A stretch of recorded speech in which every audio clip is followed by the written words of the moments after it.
हा आहे एक हेल्दी पॅनक्रिया आणि हा आहे एक टाईप 2 डायबिटीजमुळे खराब झालेला पॅनक्रिया. डायबिटीजमध्ये आपला पॅनक्रिया असा का बिघडतो?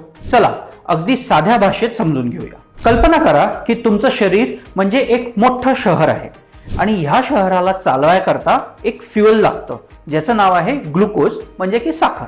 आता हीच साखर म्हणजे इंधन तुमच्या शरीराच्या प्रत्येक सेलला पोचवायला लागतो एक ट्रक म्हणजेच इन्सुलिन. आणि हे ट्रक बनतात ज्या फॅक्टरीमध्ये, त्या फॅक्टरीचं नाव आहे पॅनक्रियाज. पण टाईप 2 डायबिटीज मध्ये दोन मोठे प्रॉब्लेम्स होतात. पहिला प्रॉब्लेम इन्सुलिन रेझिस्टन्स. हे ट्रक म्हणजेच इन्सुलिन साखर घेऊन सेलकडे जातात पण हे शरीराचे सेल त्या ट्रक्सला आत येऊ देत नाहीत. आता दुसरा प्रॉब्लेम म्हणजे पॅनक्रियाजवरचा लोड. आता रक्तात साखर वाढल्यामुळे पॅनक्रियाज जास्त ट्रक प्रोड्यूस करून इन्सुलिन पाठवते.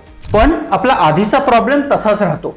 हे एक्स्ट्रा पाठवलेले ट्रक्स आपली सेल एक्सेप्ट करत नाही आणि त्यामुळे रक्तातला आपला शुगर वाढते आणि ह्याच रेग्युलर ओव्हरवर्कमुळे पॅनक्रियाज हळूहळू थकायला लागतो आणि त्याची इन्सुलिन प्रोड्यूस करायची क्षमता कमी होत राहते. डायबिटीजमुळे असं खूप काही नुकसान आज सुरू असतं पण ते वेळेत कळत नाही. पण ही वेळ आहे आता बदल घडवण्याची. तुम्हाला सुद्धा तुमचे इम्पॉर्टंट ऑर्गन्स वाचवायचे असतील आणि डायबिटीज रिव्हर्स करायचा असेल तर आज